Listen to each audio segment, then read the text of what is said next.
This is a rocket-powered golf club. Professional golfers have an average swing speed of 110 miles per hour, but using two F-size motors, she swings at 150 miles per hour every time. Usually for builds on my channel, I just show you guys the final thing and don't really talk about the process of how we got there. And rest assured, today we will get to see huge drives, whoa! Golf balls shattering glass in super slow-mo, pulverized watermelons, and even a handheld version.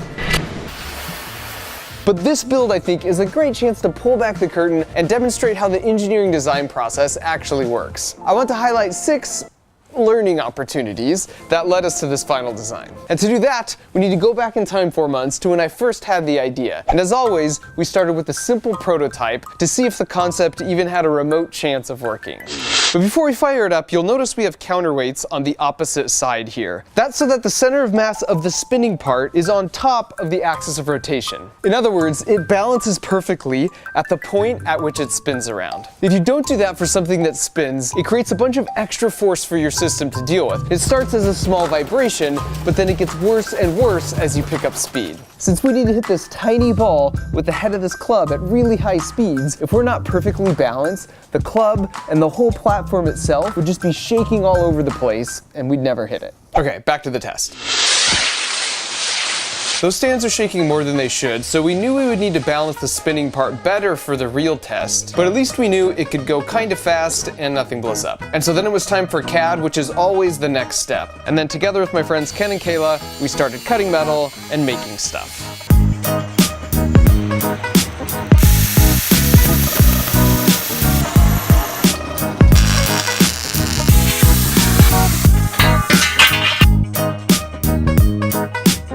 Things came together well, so we epoxied a 3D printed motor mount to the top of the driver and prepped our first real test by taking one of those easy ups and draping some nets on the side for safety, just in case something went catastrophically wrong.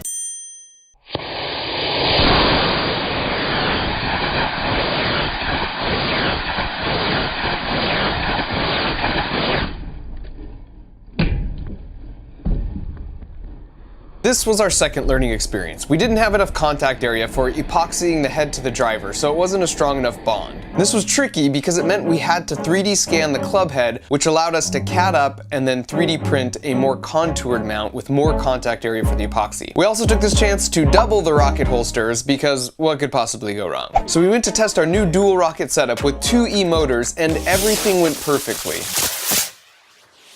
Except for the part where the head snapped off the driver. And when we reviewed the slow-mo footage, what we realized was the shaft of the driver is so flexible that it would start to bend and then create really weird thrust vectors for the rockets, which then just bent the shaft even more. This is not what you want to see. Eventually this exceeded the stress limit of the shaft and the head just came off. So our third learning opportunity was to stiffen up the club shaft. So we got some aluminum C-channel and just dumped a butt ton of epoxy in there, and this worked remarkably well. You can see the difference here. And so with that, we headed out to a very remote shooting location in beautiful Northern California. So we finally arrived and started to set up, but first, I had something I wanted to get off my chest. So one of the things I like most about me is that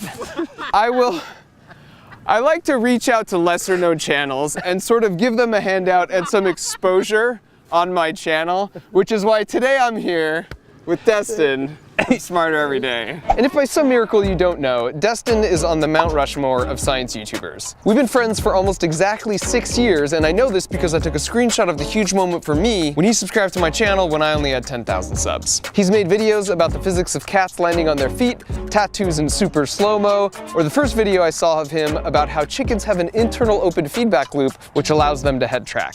If you've never seen his stuff, I'm actually jealous because you have so many hours of high quality viewing in your near future. So, I like golf. I like rockets. Should we do this? Yeah, it's just, that was the intro, right? Let's do it, whatever. So we all continued to set up, and something that was important to me was for this to look as natural as possible at a driving range. So we added some turf to cover the base plate, and then dissected a golf bag to cover the sturdy steel column. And then if you add some clubs, it looks pretty awesome. It's incredibly rigid, and yet it can still swing freely. Our fourth learning experience came from reviewing our final test footage. If you listen, the club goes faster and faster with each rotation.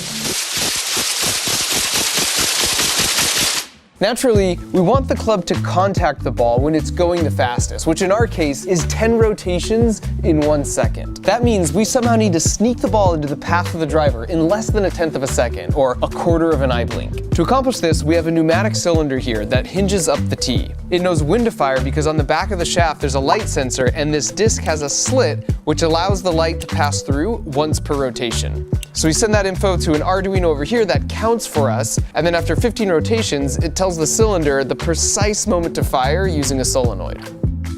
And then we superglue the ball to the tee because it provides the Goldilocks amount of force to first secure and then release the ball. Plus, the super glue looks super dope in slow-mo. So now with everything in place, we started with 2 E-motors, which as a reminder is the same setup that ripped the club head off. 3, 2, 1, roll!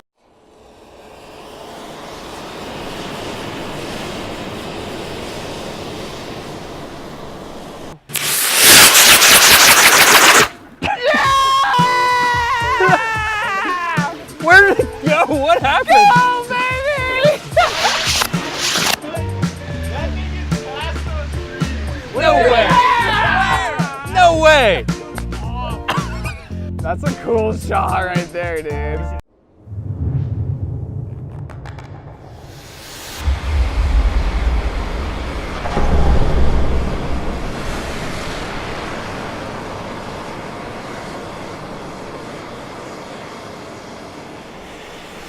Dude, this is respectable. Like, this is legit. After reviewing more of the high-speed footage, we noticed something interesting. The sound effect there is like doing oing oing. This was an interesting technical observation from Destin, and that tee flexibility was causing us to hit some bad shots like this. An obvious fix is just to make the tee more rigid so that it doesn't over-rotate when it pops up. But there's a problem with this. There's a saying that force follows stiffness, and for us, a really stiff tee would transfer a bunch of force and destroy our nice 3D printed pop-up mechanism. Now imagine this crumpled up piece of paper as the tee, which is obviously way less stiff. Our flexible rubber tee was great because it acted like this piece of paper. No matter how hard you hit it, the force doesn't get translated down and damage our hardware. So Ken had the brilliant idea of just tying a string to the tee and staking it into the ground. This stopped the over-rotation, but everything was still just as flexible. When the string pulls tight, does it make the ball fly off because it doesn't doink enough? Only way to test is a doink test. 2, 1. Ah, beautiful. There was some doinkage. I just thought this was a really simple, clever idea that solved both problems at once, and as you can see, it worked perfectly.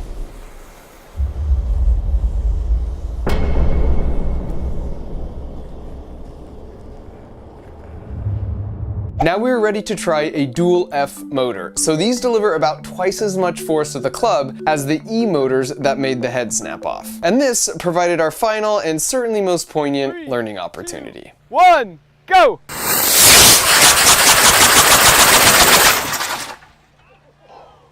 Where's the club?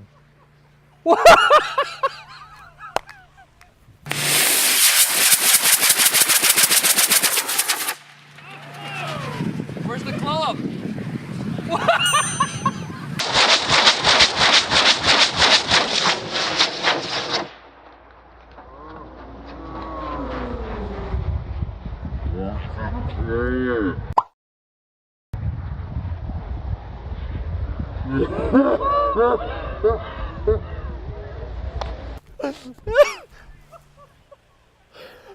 Oh my god! Is the tree on fire?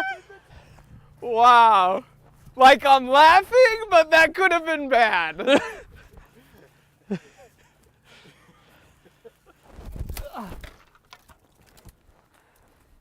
There we go. This thing was like suborbital, dude. So we have 3 U-bolts and we only use 2. Yeah. So I think we'll just max out those and just crank them way down now that we know this is a failure point. Now that we know this is a failure point, there's several failure points, and I hear you say, "Oh, we have a solution for that." This is the engineering design process. It's rather fun. Like I mentioned, the club that failed was cut too short and therefore only attached using 2 U-bolts, which we thought would have been enough to support the 800-pound load from centrifugal force. We did notice the rubber handle was worn due to so many test fires, which probably initiated the stress concentration leading to the failure. So our fix was to cut the next club longer so we could use 3 U-bolts and really crank them down on a fresh rubber handle. And so with all 6 of our learnings now in place, we tried the insane double F motors one more time. Go!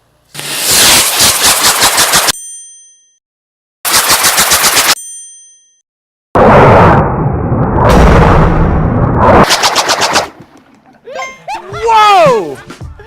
Yeah, baby! Go! That's how you play golf! That's our best one yet, dude. Like, the rush you get from, like, an engineering achievement actually working is, like... Seriously, dude. Oh! Look at the flames. Oh, yeah!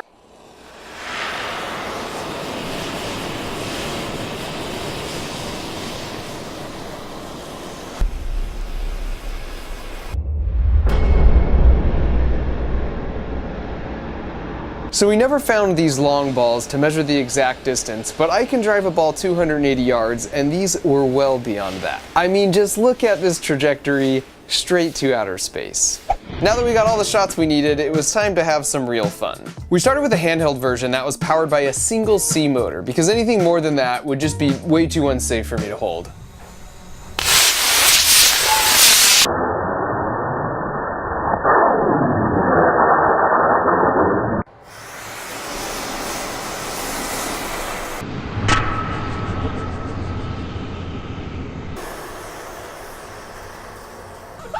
Nice! I was like 300 yards, man!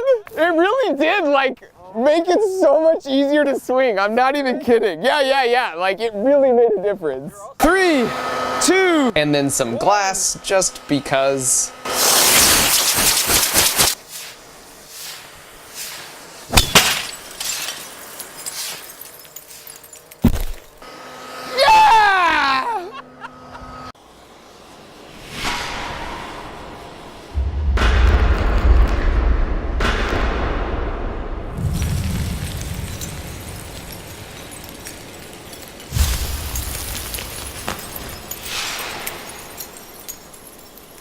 And then, keeping with the tradition of my channel, some watermelon.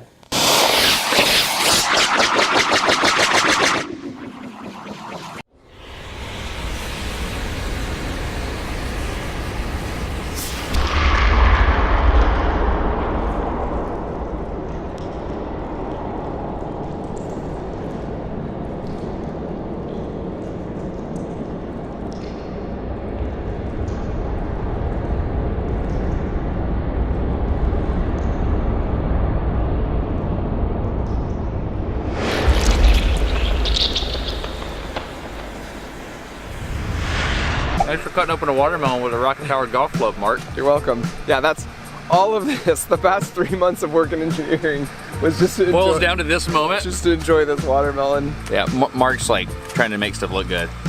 We're not wasting food though. We waste no part of the engineering effort, like the great Indians with the buffalo. So Dustin made a video on his channel about why some balls bounce high and others don't. And my first thought was, well, that's easy. It just has to do with how compressible or rubbery it is. Yet this billiard ball is pretty much completely solid, and this bouncy ball is pretty rubbery, and yet they bounce to pretty much the same height. So it's something else. And as you can imagine, this is a pretty important piece of information for golf ball makers. So he has lots of amazing slow-mo footage of golf balls being squished in ways that hurt your brain, plus way more footage from today's shoot, so I will leave a link in the video description. And while you're there, make sure to check out some of his other videos and subscribe to his channel, because he's just a classy individual and a true professional in every sense of the word.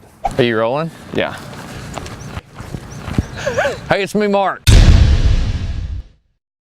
If you want to make your own Rocket Power Golf Club, you can find all the CAD files and the parts list, even the code for the Arduino, on a website I created called markroberbuildinstructions.com. And on that site, you'll actually see build instructions for tons of videos from my channel, including my workbench, and it's all for free and made possible by my friends at Wix.com. And my personal design aesthetic is simple and clean, so I used a template to get me close to what I wanted, but then I was able to customize it as much as I wanted from there. And this is great for me because I get a lot of questions about the builds on this channel, and now I'm able to just point people to one spot. And because Wix is on the ball, it automatically looks amazing on mobile, plus it's SEO optimized if you're looking for people to find your site through Google. And my website is just a simple way to communicate information, but you can make one for your personal brand or portfolio, or maybe a new website for your business to sell stuff online, or even book appointments right there. And it's free to sign up to start designing and publishing, plus it's really fun and a little bit addictive. So to flex your creative muscles and to support Wix, because they support me, go to wix.com/go/markrober,